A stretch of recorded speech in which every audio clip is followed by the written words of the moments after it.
Fat excretion. Fecal fat excretion values reflect the amount of undigested fat molecules passing through the alimentary tract. Increased fecal fat is symptomatic of pancreatitis. Other abnormalities may also result in an increased discharge of fat into fecal matter, including celiac disease, inflammatory bowel disease, or short bowel syndrome. However, fat excretion is increased significantly in pancreatic disease. Weight loss and leaking in oily stool are often associated with pancreatic steatorrhea. Bilirubin and liver function test.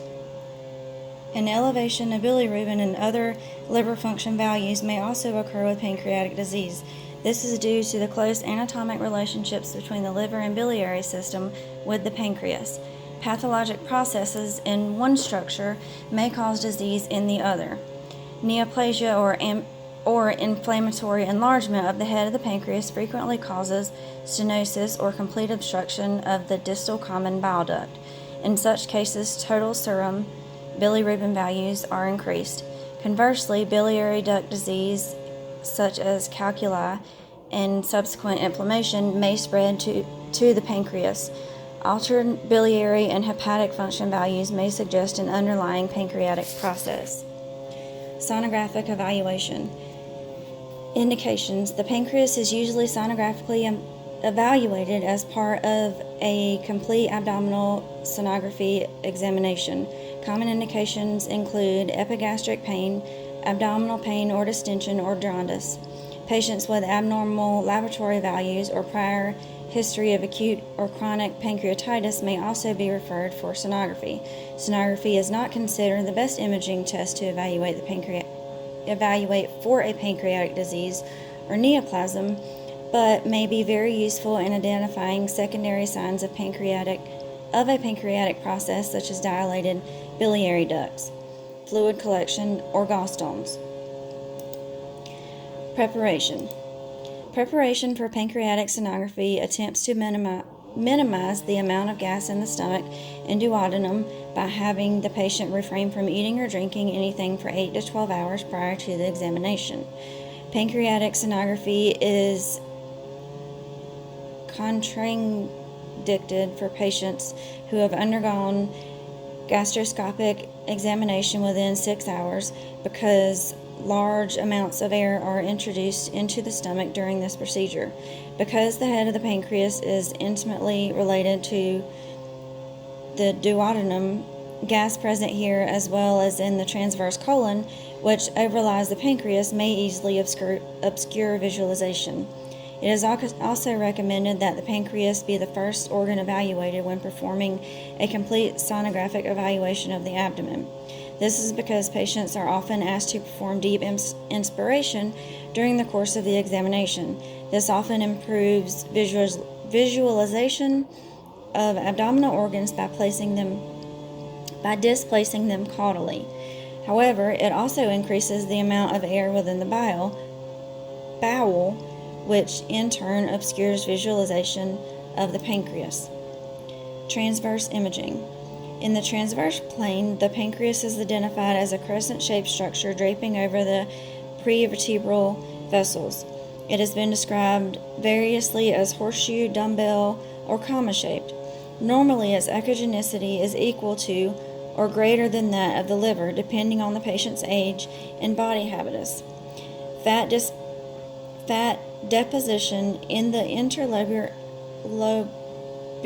areas accounts for the varying degrees of echogenicity and in some settings may cause contour alterations. Children normally have less pancreatic fat than adults, so a hypoechoic pancreas in a pediatric patient is a normal finding. In the adult population, a hypoechoic pancreas represents an abnormal finding. The main pancreatic duct, the duct of Wirsing, is frequently visualized sonographically in normal patients. It appears as an echogenic lucency bordered by two parallel linear echoes traversing the body of the pancreas. The normal pancreatic duct measures maximally 3.5 millimeters in the head, 2.5 millimeters in the body, and 1.5 millimeters in the tail. The contour of the duct walls should be smooth without any areas of focal dilation. Color Doppler is useful in distinguishing the pancreatic duct from surrounding vascular structures. The accessory pancreatic duct, the duct of Santorini, is not commonly seen. The duct of Santorini drains the head of the pancreas. The dimensions of the pancreas are best assessed using a true transverse plane of section. It is important to align the transducer so that the incident beam intersects the pancreas perpendicular to its transverse axis. This is usually a slight obliquity with the head of the pancreas slightly lower than the tail. The head of the pancreas is the widest portion of the gland, with the normal anterior-posterior or AP dimension measuring between 2 and 3.5 centimeters. The body of the pancreas is narrower and normally measures between 2 and 3 centimeters. The tail may be difficult to image from a projection that provides a true AP measurement, but in the normal gland it measures 1 to 2 centimeters. A child's pancreas is smaller than an adult's, but relative to other upper abdominal organs such as the liver and kidney, it may appear larger. Size, texture, and contour are all important considerations in identifying pancreatic disease. In the transverse plane, the common bile duct should be seen in cross-section entering the head of the pancreas. Longitudinal imaging. On a longitudinal section, the pancreas is identified as an ovoid or circular structure lying anterior to the prevertebral vessels. From a slightly oblique longitudinal section, the common bile duct may be seen entering the pancreatic head. Anterior to the bile duct, the gastroduodenal artery is visualized. The neck of the pancreas appears as a narrow structure just anterior to the confluence of the SMV and the splenic vein. The body can be seen anterior to the SMA and posterior to the left lobe of the liver. In a true longitudinal section through the left anterior pararenal space, the tail appears thicker than the other portions because it is being transected and it dips posteriorly. Examination technique. The sonographic examination usually begins with the patient supine. Using the left lobe of the liver as a window, the transducer is aligned in a transverse position just below the xiphoid process. A slight caudal angulation is applied and the transducer position is adjusted so that the prevertebral vessels are identified. Instructing the patient to take a deep breath usually enhances the liver's usefulness as an acoustic window. During deep inspiration, the liver and diaphragm move inferiorly and over the pancreas.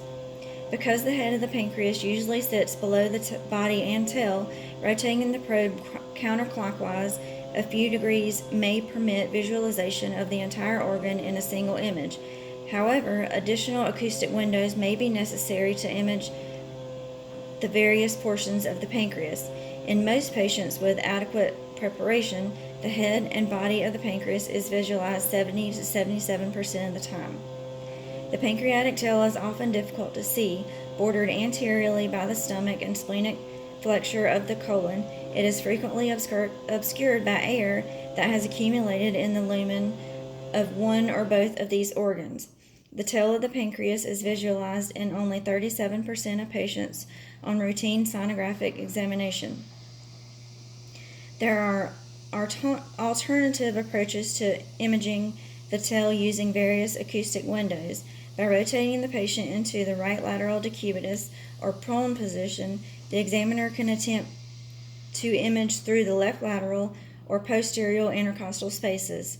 In using the lateral approach, it should be remembered that the plane of section is now coronal, with the near field representing lateral and the far field representing medial.